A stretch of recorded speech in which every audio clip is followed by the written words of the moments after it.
When I started researching going freelancing, I was subconsciously only in the market to read stuff that supported my narrative, which was that freelancing was a utopia and that this was the best decision that I, nay, anyone, could ever make.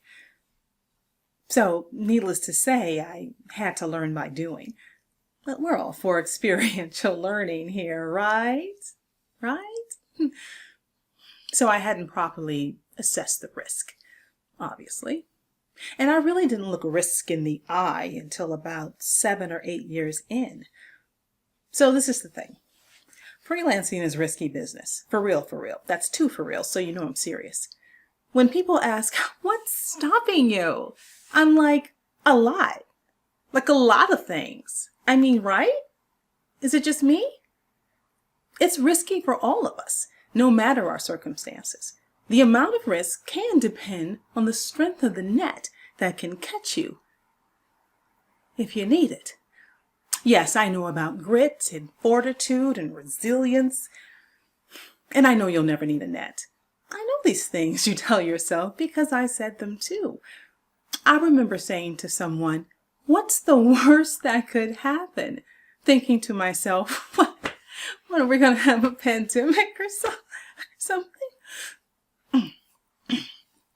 So whether you ever hit that net is neither always under your control or even a bad thing. Sometimes falling from the heights of one place gives you the opportunity to climb to another more desirable space. The point is, knowing the state of your net is vital. Look, mine is weak. It's frayed, close to the ground, taped together in some spots, and only really good to break my fall.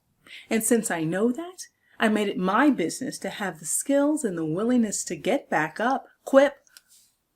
Well, that happened, and keep it moving. I've learned, however, that there are 2 levels of risk. The first level is, let's just say, generic. What everyone faces. You know, we all need resources. We all need to be concerned about our retirement. We all need to keep our finances in order. You could fall on your keyboard and be taken to a web page about that stuff. But there's a second level of risk. It's our own personal risk. Only you can define what those are, but it takes a certain level of honesty to do so. One could argue that even acknowledging these risks is in and of itself a risk. So naturally, I ignored these risks for a very long time. It was easier to fret over the generic stuff, so I focused on preparing for hypothetical financial tsunamis. And I paid no attention to the risk that was staring me in the mirror every single day. My health. This was the only real and current threat to my career, my future, and my life. Making the decision to finally get real and, most importantly, take action while it was still reversible was a long and complicated process and remains so. But just like I had to save myself by changing how I worked back in 2011, I had to step in again and change how I lived.